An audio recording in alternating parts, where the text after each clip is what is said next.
Joel, I believe it's Tabarez. It says, "Good afternoon, Aaron. I'm wanting to start to fix and resell boat to or do some work on people's boats, something similar to what you do. I just got a 1987 Wellcraft 18 center console for $2,000. It needs some work, like a new transom. The hatch for the gas tank where the leaning posts go is soft, and it has spider cracks everywhere. Also, the boat came with an engine bracket and a Mercury 135 two-stroke that runs. It needs to be rewired. I don't want to put much work into it, and I would like your advice. I would like to grind the cracks and cover them with structural putty, then sand it and gel coat the entire boat. On the transom, I'm thinking of just adding a piece of 1/2 inch Cusa board in the center and reinforce it with fiberglass, and then also gel coat it. I can get the 1/2 inch 4x8 sheets of Cusa for like $250. The 14 and 16 gauge cables of 100 foot I can get at very good price.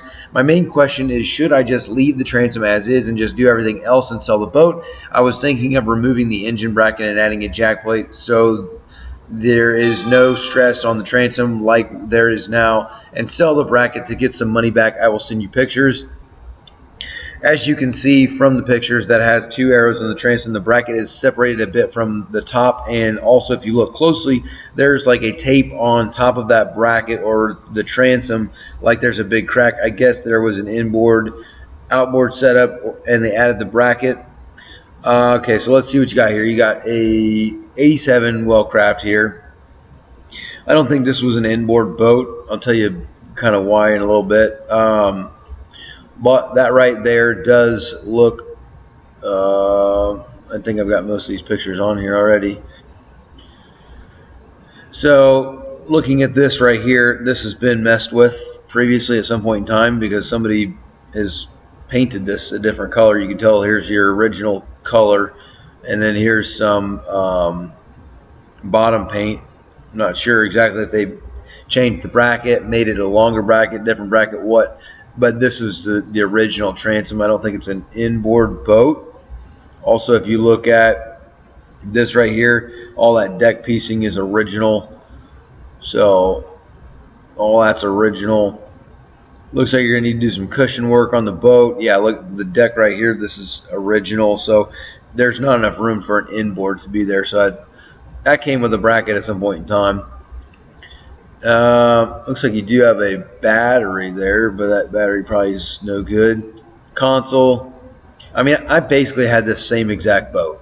Only mine had a full thing here. I didn't have a seat up here. I had a 1992 20-foot Wellcraft. They ride great, but let me look through the rest of these pictures and then we'll talk about the situation here. So, needs a cushion there.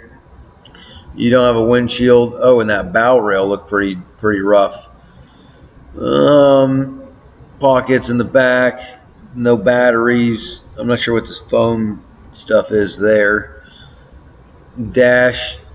You know, you need new toggles, compass. There's no GPS. The steering's, who knows what the situation is there. It's got a newer control box, so that's good. Wiring, like you said, need to be some rewiring done there. Key switch. So here's the back section here. This is pretty original. And I think I have these pictures downloaded, but just that way I can do this. So these are sucking in, as you can see. Same from the bottom. Appears this is cracked right here. These are, the top doesn't look too bad, but here's your stringers. Those are well, actually, that looks like a crack down the stringer also. Kind of hard to tell from the pictures. Obviously, as you can see, it's hard to tell what's cracked and what's dirt and what's gel coat chipping. I'm not sure actually. This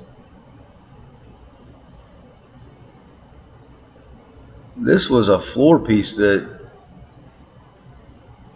there's definitely been some stuff done here. At some point in time, that transom may have been done because mine, I didn't have a bracket on it. This bracket might have been added. The transom could have been raised It looks pretty original from the outside, though.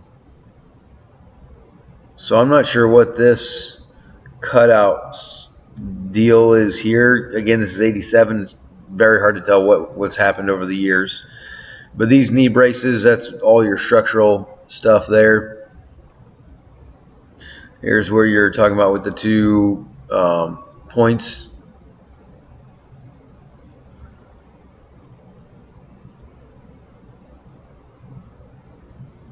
Yep, it's definitely separated up top, pushing in from the bottom. That's kind of how that goes.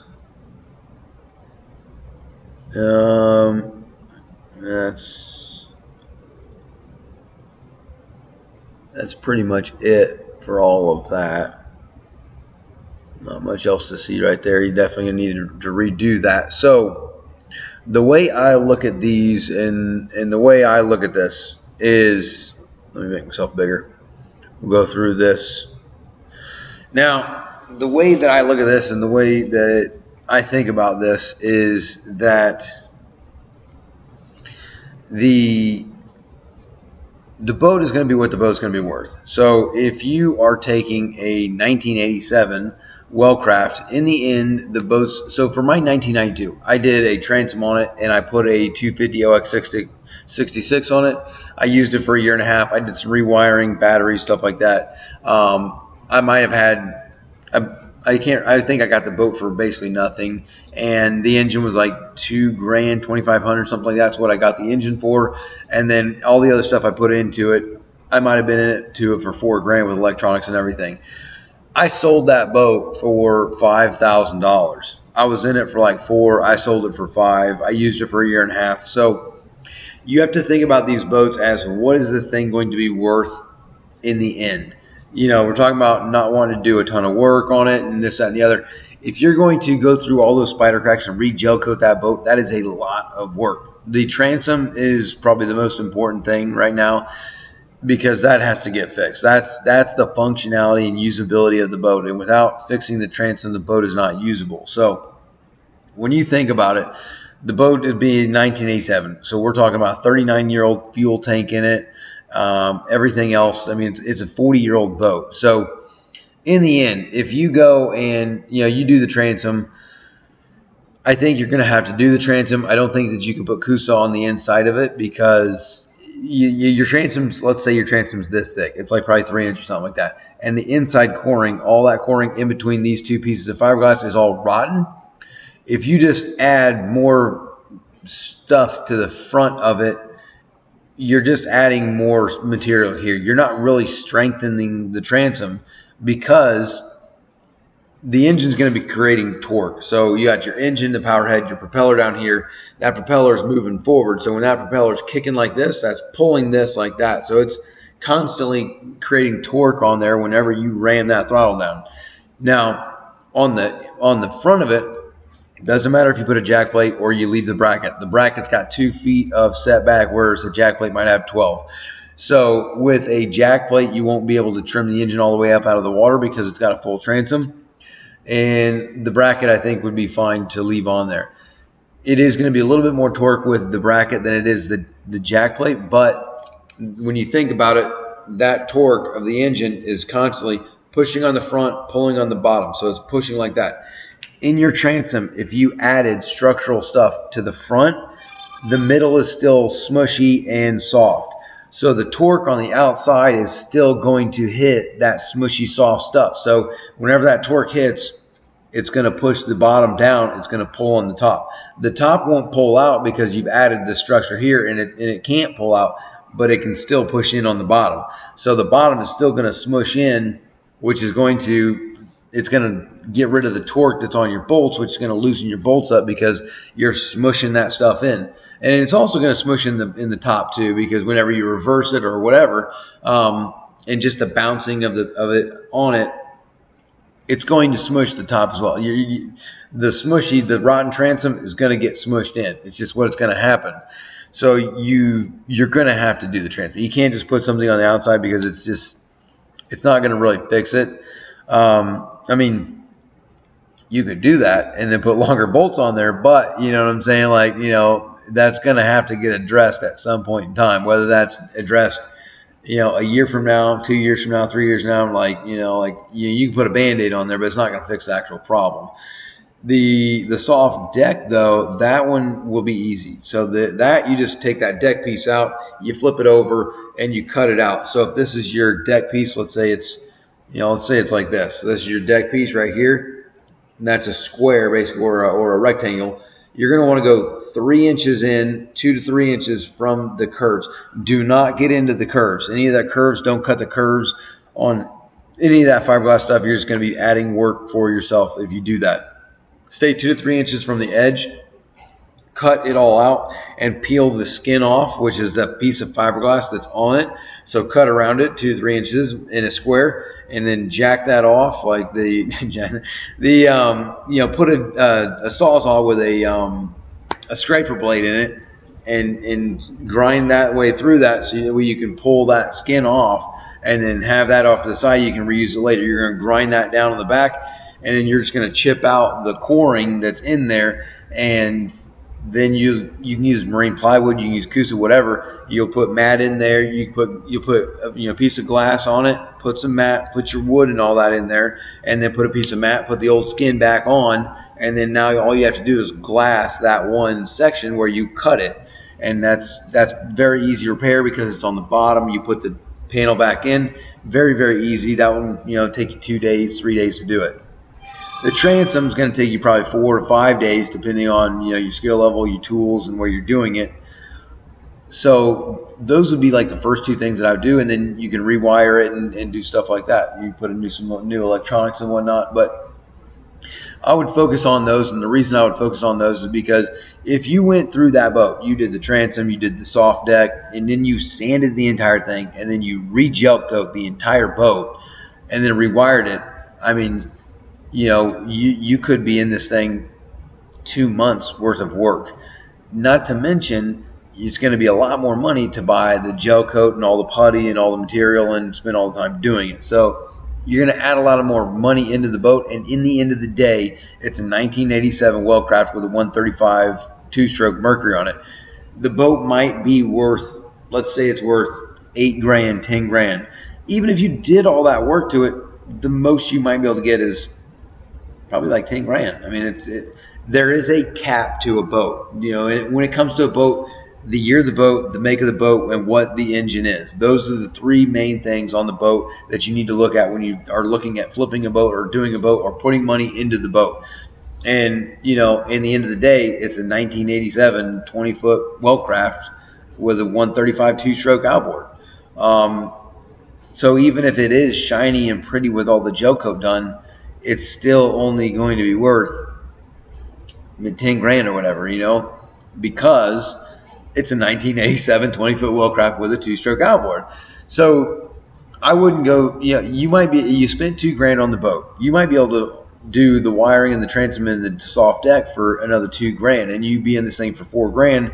If you could sell it for 7, you make 3 grand. And if it only takes you 3 weeks to do it, that's way better than if you spent 6 to 8 weeks doing all the gel coat and all the other stuff, and then the boat would be worth 10 grand, and now you're in it for 6 or 7. So you added more time and didn't make any more money doing it. That's the biggest thing that you want to think about is what's the end value of this boat when I'm completely done with it?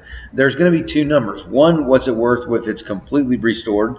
And 2, what's it worth if it's just a good, solid, functional boat? Because it is a nice boat. In 1987, I basically had the same boat. They ride great. They take the water really well. It's got a nice flare on the bow, so it takes choppy water really well. It's a good, solid boat.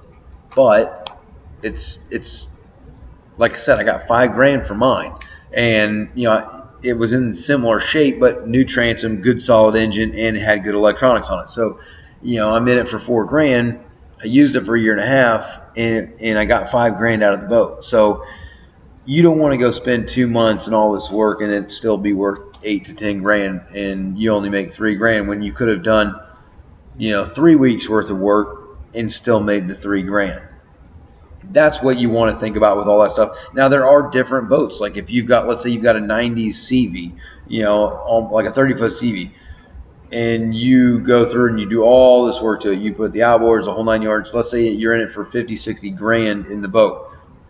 But that boat, being what it is, might be worth 120,000. So like there's levels to it. You know what I'm saying? Like, if you got a 20-foot boat with two stroke, or you got a 28-foot boat with twin 300s, like, there is different levels, and this boat is something that is going to be good for another 20 years. Where the Wellcraft, in 5 to 10 years, you might have to do the fuel tank on the boat. So someone's got to come in and put a fuel tank in the boat. So, even if you did put a fuel tank in it, redid the soft floor, re-gel coated the entire boat, and then also put the transom in it and still left that two-stroke outboard on it, it's 10, 12 grand. Like it's not, you're never going to push that number. You're only going to be able to push the number so high on the boat based on what it is and what somebody's willing to pay, because it's a 20-foot boat. So, when you kind of look at boats in the lengths, almost like you're comparing 20-foot boats. So if I've got 10 grand to spend on a boat, I go out and look at 20-footers. What does the marketplace give me for a 20-foot boat? Well, you can buy, and you could get a Robalo, you could get, an older Grady White, you can get, you could get a decent 20-foot boat for 10 grand. And do you want to buy a 40-year-old boat, or do you want to buy a 20-year-old boat with a 4-stroke for the same amount of money? So the marketplace kind of will cap what you're going to get out of the boat. So that's the way I look at it. In that's what I would do with the boat. I would fix the transom. I would fix the floor. I would not re-gel coat it. I would do the rewire. You're going to put a couple batteries in there, and then maybe a decent Garmin Eco map for $400 on there, and maybe some rocker switches, and clean up the dash a little bit. So you might be in it for $4 grand, somewhere around there, $4,500 you might have in the boat, and it'd be worth probably $8,000. So that's what I would do. I wouldn't sand that thing, re-gel coat it, re-putty, all that stuff. I wouldn't think that it would be worth it. So that's where I'm looking at that. And then for anybody that sees this that is not in here, this is our Skool community. So Joel messaged me in there. Basically, we'll have 4 live streams a month, and we can get on and talk about whatever you want to talk about. Basically, we'll go through just like we did here. It's a lot easier for me to make a video and go through the comment in the section in the post or whatever. So if that's something you're interested in, you can check that out in the description below. And I hope that helps, Joel.